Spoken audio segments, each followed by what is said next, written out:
Everyone. So today I wanted to do something a little bit different for this channel. I'm doing classic end of the year tier ranking of all the non-fiction books I've read this year. Thought it'd just be a fun little exercise, bit of a reflection. The way I've ordered this is lowest tier, do not remember. Doesn't matter how good the book is if, at the end of the year I can't remember a single thing from it. And then, well, on that note, the next lowest one is this book is just eh. And then interesting, actually good, and then top tier, just I recommend these books to everyone. And well, maybe not everyone. This is based on my own personal enjoyment of a book and subject to my own interest and prior knowledge. Something that might be amazing for me because I don't know that much about the subject might be less amazing for someone else who is relatively educated. So to get started, this first one is Bill Bryson's At Home series. And sort of don't know whether to put it in good or wow. I think I'm going to put it in good. Bill Bryson's At Home series is a book that's really started to get me a lot more interested in medieval history, but particularly looking at the history, less of a political history or even a social or cultural history, but looking at how people lived in their day-to-day life. And this is a theme that you're probably going to see in a lot of the books I rate higher, is the extent to which they explore these issues. And it's because it's something that I've never really appreciated. So I read a lot of fantasy, a lot of it's based on these sort of more agricultural societies. And Bill Bryson's At Home, I thought, was incredibly well written, entertaining, funny. Didn't always go to the depth that I would have wanted, but as an introduction to beginning to understand how people's day-to-day lives, not the famous people, not the super rich people, just average people in their day-to-day lives, how that has changed over time, and also how much life has changed and how much it hasn't changed. I thought it was an excellent book. I thought it was incredibly well written. Just probably doesn't have that depth I would have wanted, but an incredibly enjoyable read if you're looking for a sort of nonfiction that is actually fun to get through. Next up, Barbarians at the Gates. This is another book that is it's well written. It's written for an audience that is not academic, that is genuinely a fun read. I think I'm going to put this for now I'm going to put it above Bill Bryson's At Home. I'm not putting in the just wow. Same with Bill Bryson, is while the subject matter was interesting, it was not, or interesting and an amazing read. This one was an amazing read. The author's done an incredibly good job. So for context, Barbarians at the Gates is about the largest leverage buyout at the time. This is in late 1980s in America of, I think it's Nabisco.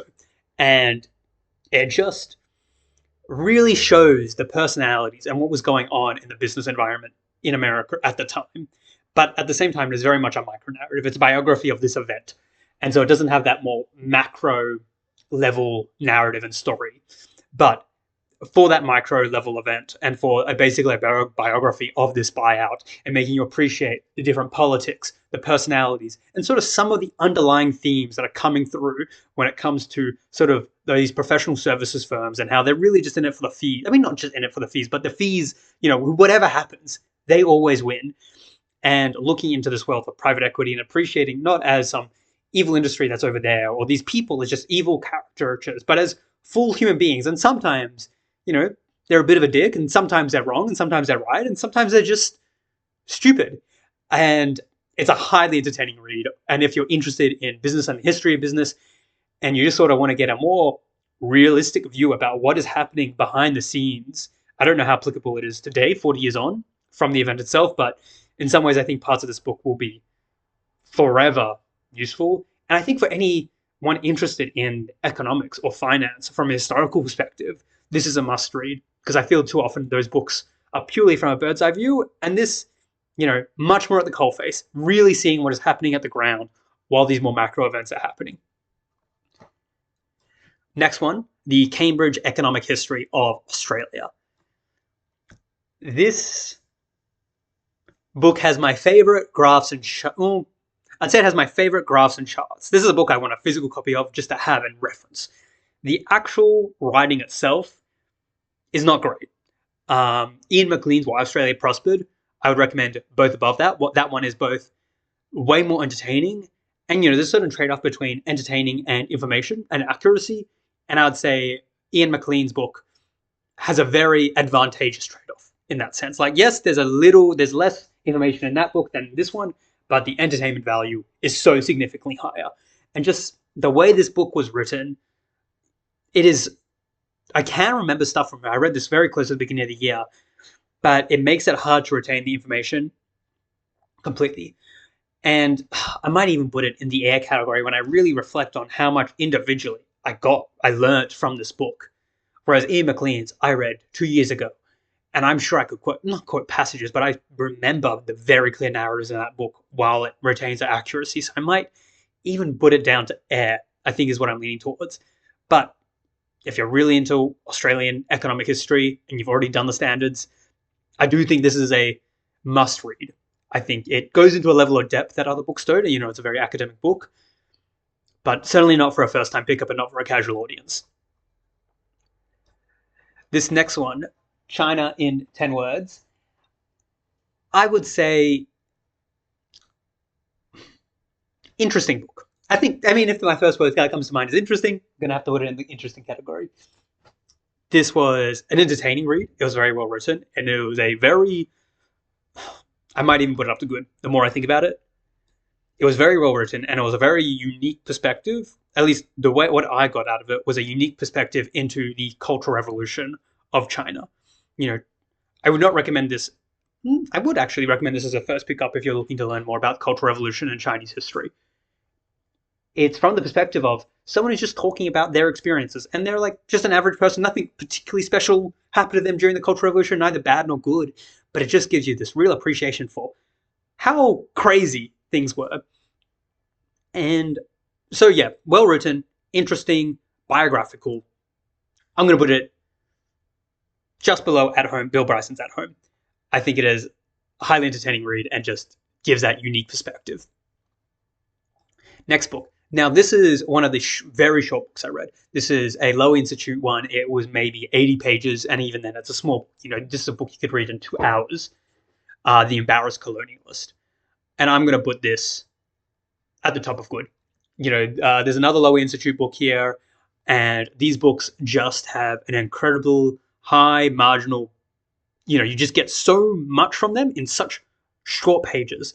I thought the author did a fantastic job at exploring. For context, this book is looking at Australia's relationship with Papua New Guinea. And it does such an amazing job, I thought, at exploring the issues and the history of Papua New Guinea in so few pages while retaining that nuance. And while I don't agree with everything that was in the book, I do have my criticisms. What they were able to do in 80 pages, something you could read in 2 hours, was amazing. And I would highly recommend. I think it's an excellent introduction into Papua New Guinea and Australia. And if you're an Australian who's interested in foreign affairs, I could not recommend you pick this book up more. Next book, Better Buses, Better Cities.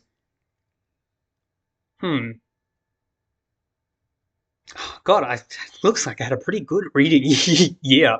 I think this one might also be a good one. And you're going to notice a very familiar theme throughout these good ones where it's really a trade-off between entertainment and knowledge.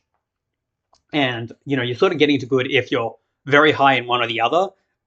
And to get into just wow, you need both. And this one, I think I'm going to put it above China in 10 Words. I think what's putting this book down for me is that urban planning is something I'm already really interested in and I've read a lot about. And there were some really interesting ideas in this book. And this book is very readable. And I would sort of categorize this book as a mix between, a book about learning about advocacy and a book about learning about buses. And if this is if you're an advocacy person or you're looking to learn more about urban planning and this is your first book, it might be a just wow book. I think it is written very well. It's written very clearly. It captures that nuance. It's only about maybe 200 pages. No, maybe only 150 pages, something like that. Very short, very readable. It's just, for me personally, I knew a lot of the stuff in there. The advocacy stuff was really good, but it just did not have that impact, mainly due to my prior knowledge. But if you're someone looking to get into the space and learn more about it, I would say it's a must read, especially if you're American. As an Australian, it's also a bit less relative. Next book, Cracked It. It's interesting. It's useful. I mean, so for context, Cracked It is a book basically how consultants think, and it's a how to think book. I'm going to put it in that category. There are parts of it I remember. I read this very early on in the year. I don't remember. It says a lot that I don't remember that much about it. But I do remember there are some key ways of approaching problems that I do remember. Mainly, I actually can't remember the exact words, but it's like breaking categories down into mutually exclusive but all necessary, which is a good way to approach things. And even getting, I think you get an approach of you get a new way to approach problems is an extremely useful thing to get out of a book. But I just didn't love it. It wasn't that entertaining, so I'm going to put it in interesting. This next one, How to Measure Anything in Cybersecurity. Ooh. This one depends on the audience. I personally, even without being someone in cybersecurity, got a lot out of this book.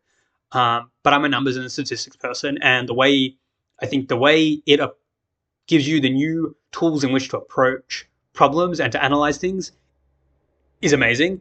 I think it is better to read the alternative version of this book, which is How to Measure Anything, if you're not in cybersecurity, which is what probably brings it down to just the top of interesting for me, is that I'm not in cybersecurity, so not all the examples were relevant, and went into some tangents that I couldn't really follow because I'm not in that industry. But I would still highly recommend it, and I would highly recommend the alternative book, How to Measure Anything.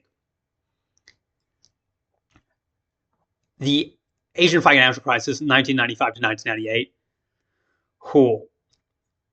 This book is on me for not enjoying more. I did not have the finance background to fully follow along with everything this book was putting down. But I'm still going to call it interesting. I think a lot of the ideas presented in this book, and as someone who didn't know much about the Asian financial crisis, it was super interesting to read, but is a bit of a challenge. And so for context, this book is following a financial strategist, someone who was a financial strategist during the Asian financial crisis, and they were reflecting on their own advice and sort of looking into what they said right, what was also what they said wrong, and also looking at the macro events surrounding the Asian financial crisis and what happened on a relatively technical level. So depending on who you are, I think this book can be better or worse. For me, I'm going to put it at the bottom of interesting, but it was interesting. The Entrepreneurial State, I'm going to put it in air. I've enjoyed Mariana's What is Value book a lot more than this one. The ideas in it are interesting, but they were not revolutionary towards me. It's mainly talking about, the state's role in productivity and investing in science and whatnot. And I think part of the problem with this book is I already agreed with a lot of it. I don't think it was showing me anything particularly new. I didn't find the examples interesting. But if you're someone earlier on in your policy learning journey and you haven't read her other books, I think this book would be a lot more impactful. As I said, I really enjoyed a book, What is Value. I think just having read that, each subsequent book has a bit less of an impact. Now, this is a book that is just wow. Institutional Change and Economic Institutional Change and Economic Performance by North. I love this book. I love this book so much. It has, so for context, it's written by a neo-institutional economics author and one of the founders, and basically the argument that is being put forward through this economic theory lens is that looking at it as understanding institutions as the main drivers of economic change and economic performance. And what this book does that is so amazing, and once again, it's a short book, only about 220, 230 pages, dense book. If you don't like economics, do not pick up this book. But it explores institutions through a neoclassical lens while simultaneously demonstrating how we can look at institutions and economic performance while also criticizing neoclassical economics in such a smart and intelligent way. And having read this book, this has genuinely transformed it hasn't necessarily transformed how I see things, but it's given me the words to describe things and to reflect on what I've learned through other books. And I feel I now have the vocabulary to explain some of my thoughts. I just, excellent. Just wow. I love this book. It really impacted me. And it's, decently well written. It's got some really good examples that you can follow along with. I don't think you need an economics degree to follow this. I think you need to have an interest in economics. You need to be familiar with neoclassical economics. But wow, I think that's wow. Now, another book that I'm going to put, I think I'm going to put it in good, just behind Barbarians of the Gates. I thought Barbarians of the Gates was written better and more entertainingly. Like, Barbarians of the Gates is genuinely a fun fucking read. Disposable Leaders. This is looking at leadership coups in Australia. And I think this is a must read if you're an Australian political nerd. I thought it was such an interesting reflection on the different leadership coups that have occurred both in state and federal government, basically over the last 50 years. And it's, once again, another short book, only about 250, 280 pages, 280 pages, but it's funny, it's interesting, it goes to a high level of detail, it's reflection on the media's role with politics and also looking at the individual personalities of politicians in these leadership coups. And also some, basic statistics like, do coups work? I think the book makes a very good point that we focus too much on the coups that successfully lead to a party doing better, when actually most of them, there's not really a change in performance, and sometimes they actually do worse than they probably would have done otherwise. While we tend to focus on the coups that not only successful, but also help the party. And we're being a bit distracted at that. So once again, if you're an Australian political nerd, I'd put this down as a must read. I really enjoyed it. It wasn't a wow, but I mean, that's a high bar, and I did really enjoy it. So I'm going to put this entire Lyndon B. Johnson, I've read 3 of his books. This is Robert A. Caro's Path to Power, Lyndon B. Johnson biography series. These books are famous, and if you haven't heard of them and you haven't read them, you need to read them. They are biography series looking at Lyndon B. Johnson's life. And I'm not generally someone who's into biographies, but this book is not just a biography. I don't think you can understand early to mid 20th century American political, social history without reading these books. Robert A. Caro is just this is the best writing I've ever read in my life. And I do not say that lightly. I'd say it's the best history book I've ever read in my life. The Robert A. Caro's ability to make you not only understand Lyndon B. Johnson's life, that's the least impressive thing he does, to really go into the lives of the people around him and the political scenes and how these institutions in America work and actually functioned. And also to understand what it's like for people at the time. There are chapters in some of these books that I don't think I'll forget for the rest of my entire life. The way this book, has a chapter dedicated to what a woman's life, day-to-day life in regional rural Texas before electricity is amazing. And I feel most other books, when describing the fight to bring electricity to the rural areas of America, would say this is a good thing and this is how it happened, blah, blah, blah. But this book goes into the details without ever being boring because it is so well written. And you don't just think, well, electricity is good, that's great. You understand on an emotional level why electricity was so important and the massive impactful difference it makes. And it goes into the story of how electricity came, and in exploring in a level of detail through how the institutions interact with each other, you just get a much fuller appreciation for what happened than I've ever gotten from any other history book, which is I don't think there's a single person who shouldn't read these books. I just thought they were as I said, just wow. And I think another book that is going to go in just wow, although closer to the bottom, is I just finished this book, Medieval Women, Life in a Medieval Village. This is another book that's more just wow because of my current interest, that is learning historically how people used to live in their day-to-day lives. And this book, it's a simple book, it's a bit of an old book. I think it's about 30 years old. And it's just following this one woman's life in a random village in medieval England, and every chapter is a month, and it follows a few days in her life every month. And you just get a real appreciation, much more than Bill Bryson's At Home and the parts of Lyndon B. Johnson's Path to Power series where it focuses on other people's lives and how people lived. This book is just a book dedicated to understand how this woman lives her day-to-day life in this village. And you just get it. And it is very well written. It's extremely readable. It's not, once again, not that long. I think it's about 280 pages. And you just understand what it's like to live this life.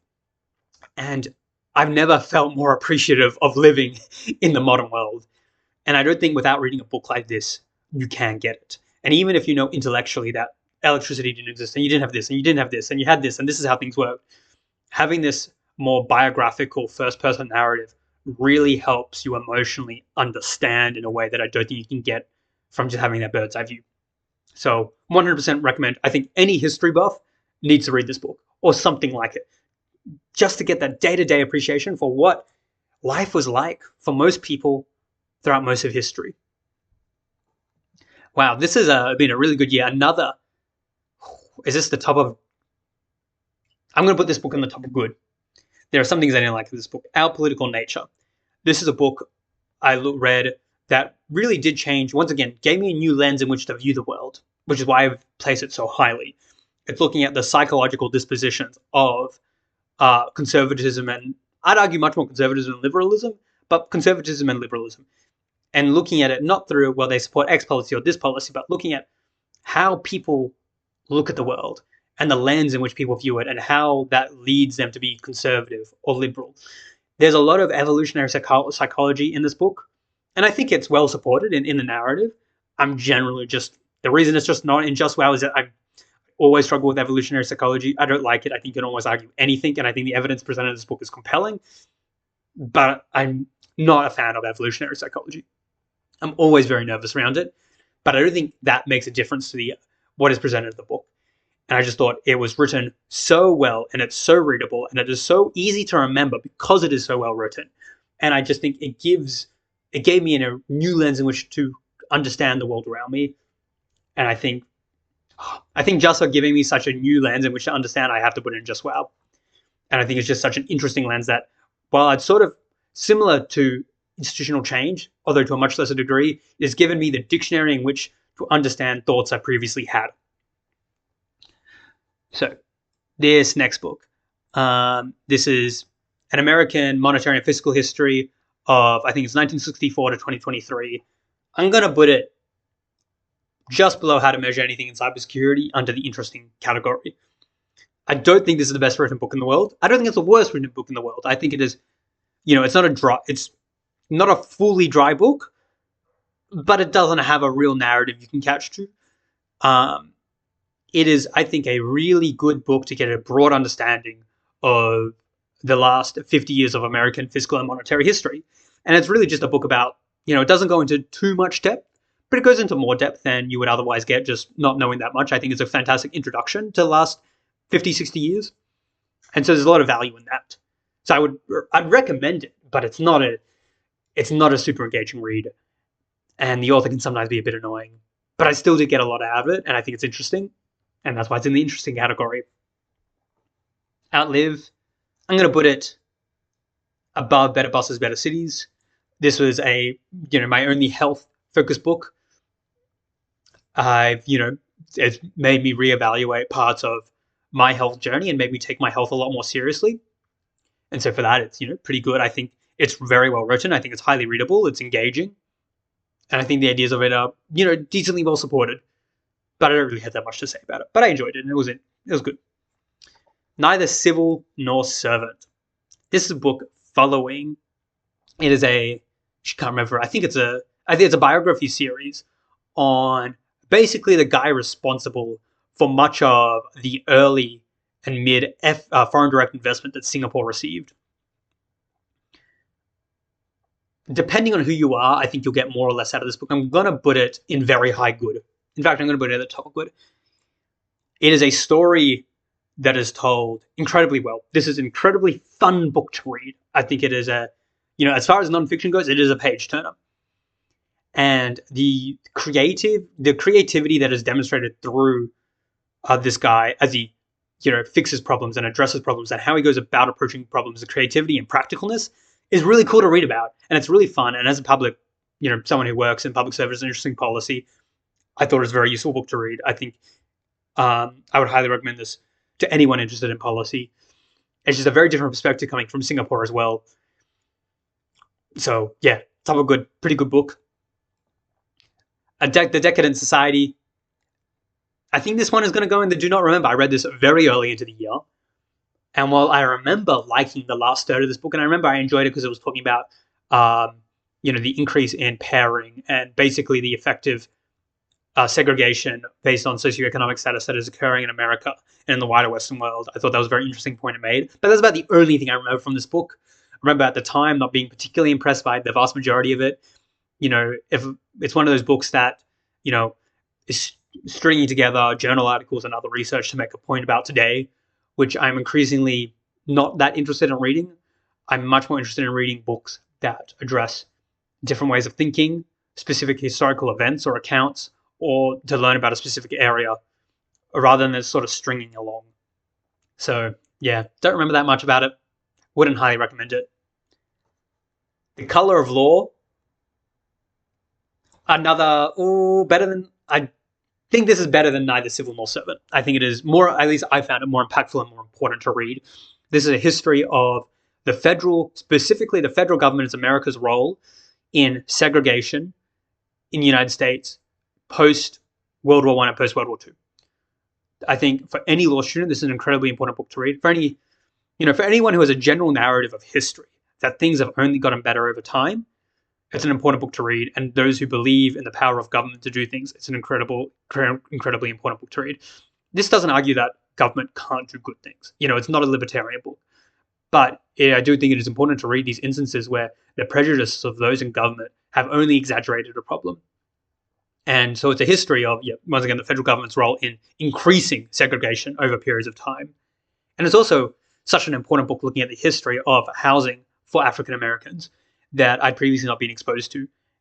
And it was excellently written. It was quite readable book, highly engaging. But, it's depressing, but it's good and it's important. And I really enjoyed this book. I really did. And I just, as someone who just graduated from their law degree, an important book.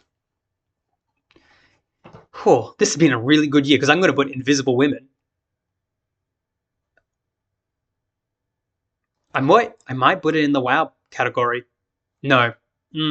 Very top. Close to the very top of good. Once again, so this book is looking at, women's... I think this book is sold a bit wrongly. It's sort of sold as a book that's like, how women are ignored in statistics. And I think on a deeper level, it is very much that. But I think on a surface level, it's not that. It's not looking at women's roles in statistics per se, or how women are ignored in statistics, although it does talk about that a lot.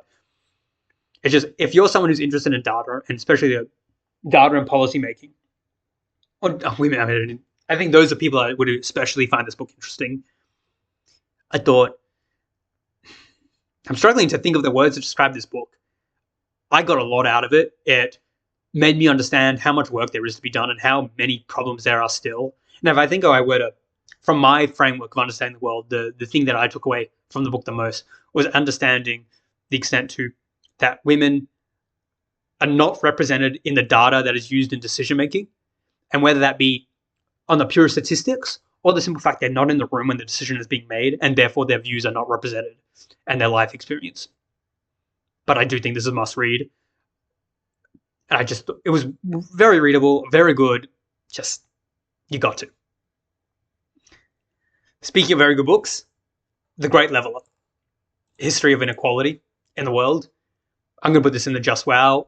I think I'm going to put it above Medieval Women as well. This really changed my outlook on the world and history. I would say before this book, I was generally someone who's quite optimistic in history, and I still am.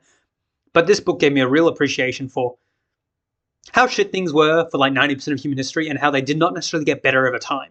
And so what this book is, it's a history of inequality. And that kind of put me off for a while from reading this book. It's been in the news a lot, and it's just like, I wasn't that interested in it. I thought I knew where this book was going, and I was wrong about where this book was going. It was a highly, evidence-based with some really interesting and cool graphs and statistics on inequality throughout the ages. And it was just a book that, I had a bunch of preconceived notions on how unequal society used to be, especially, in the Western world. This book really shows into stark contrast how, before World War II, Gini coefficients in most Western nations was 0.8. For context, nowadays they're 0.35. High is considered to be 0.4. And just the effect of policy and the effect of on inequality and how the natural state of being is extremely unequal societies. So for that reason, this is a Just Wow book. Nearly at the end here, this is the other small lower institutes book that I read, and I'm going to put this one at the top of good. While it's not the best book, I didn't get necessarily more out of this book than Color of Law or Invisible Women or Neither Civil Nor Servant. But this is small 80-page book looking at economic policy making in Myanmar before the most recent coup. and it is able to approach that economic policy making in such a way that you do not need any background or interest in economics to appreciate the importance and understand what's going on, while capturing the nuance of what was going on and the institutional setting and the factors and the arguments and the culture that was going on around how to address these problems and how these policymakers were addressing these problems. Anyone interested in policy, I think this is a must read. Anyone interested in foreign affairs, this is a must read, regardless of your interest in economics. And it's a short book, and this is what brings it really over the edge. It's only 80 pages. You can read this book in a few hours. And, for it to capture the nuance and the interest and to be so well written, bloody impressive. Streets of Gold is a book looking at the history of immigration in America. And I'm going to put this at the top of interesting. And I think 90% of this book is good.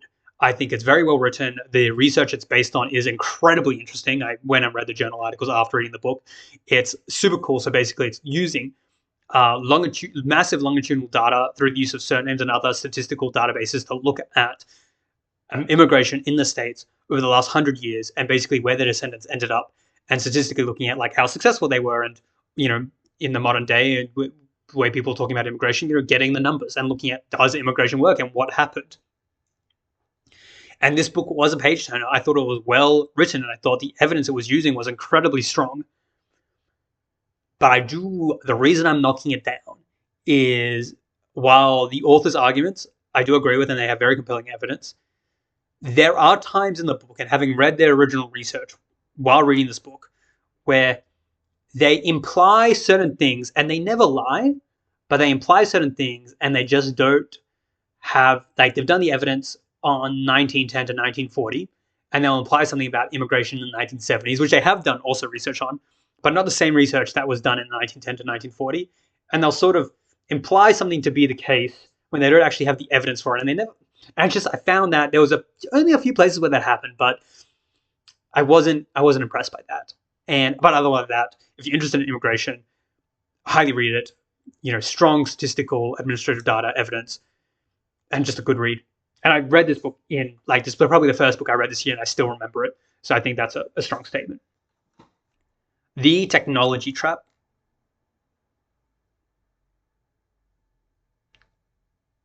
Gonna put this above Barbarians at the Gates.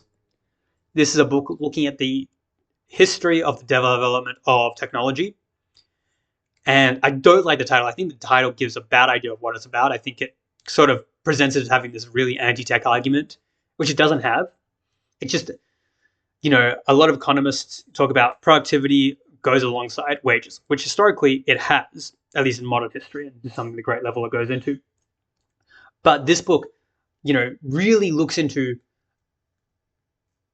the history of the development of technology, and has a perspective that I had not previously learned about before, and looking at why, basically why the Industrial Revolution didn't happen earlier. And I found the arguments to be in it to be incredibly convincing and incredibly interesting, and especially with that institutional framework that North's book has provided, a new way in which to view it, and the way that cultural, political, and social institutions affect productivity and growth. So I would say like 80% of this book is just wow. Just the last 20% of this book, I didn't find that interesting. And it was sort of looking at the future and AI, which I did not find compelling. But everything else in this book, from its entire historical perspective, going from before 1800 all the way to modern day, and looking at the role of automation in productivity and in job losses, was just such a good perspective that I had not heard good arguments about before. And it was just so well done and so backed up with some fantastic graphs and some fantastic data. I think I'm talking myself into putting this up higher. I think I might put it here. Excellent book. I do think if you're interested in productivity and you're interested in economics and you're interested in technology and the role of technology in society, this is a must read. God, it's been a good year for nonfiction. Straight Talk and Trade. High up and interesting. It was an interesting book. The author, it's well written, it's engaging, it's not a boring academic book. I just found that it feels very 2016, Rise of Trump. I didn't find the arguments to be all that convincing. There was a few chapters that I really engaged with, that I really loved, that sort of brought it from air to interesting. And specifically, there's a really good chapter looking at how interest groups can just be wrong about both their own interests and broader interests, and we don't appreciate that enough. But there wasn't that much. I'm going to put it a bit low, actually, now that I think about it. Interesting, but not excellent. I wouldn't call this a must read for anyone. This is a supplementary read, and even then, I'd recommend a few chapters from it rather than the whole book. And the final book I read this year, well, not the most recent book, but on this list, is Thinking Like an Economist. And I'm going to put this book high up, just behind Color of Law. For me, it was just behind Color of Law. Don't let the title fool you. The title sounds like this book is going to be an essay book, and I'm making a strong argument. And while the author makes her thoughts very clear in the introduction and conclusion of the book, I found the entire substance of the book itself to be incredibly fair and interesting. And what this book is an historical institutional analysis of how economic ways of thinking, like cost-benefit analysis, came into the public service and the public consciousness in America, and how that changed how decision-making is done. And it's just one of those books that I feel that as I've learned more about how policy decisions are made and how I understand institutions differently, I've only appreciated more and more. And understanding how this public institution changed how they make decisions. And not necessarily, the author doesn't necessarily argue for the better or for the worse. It just changed, and in some ways, better, in some ways worse. But understanding that as a process of change, and things weren't always the way they currently are, and understanding there are different ways of thinking, and that historical perspective, also given the fact that it was well written and an engaging book to read, really useful. And I think I had a friend that described, this is really a book that describes how, the public service went from policymaking to public administration, which I think is a good way of looking at the book. And yeah, really good book. I highly recommend if you're interested in that sort of stuff, institutional sort of analysis on a broad scale. But those are the 29 nonfiction books I read this year. If you've read any of the books, I'd love to hear your thoughts. But yeah, hope you enjoyed the video. Have a good one.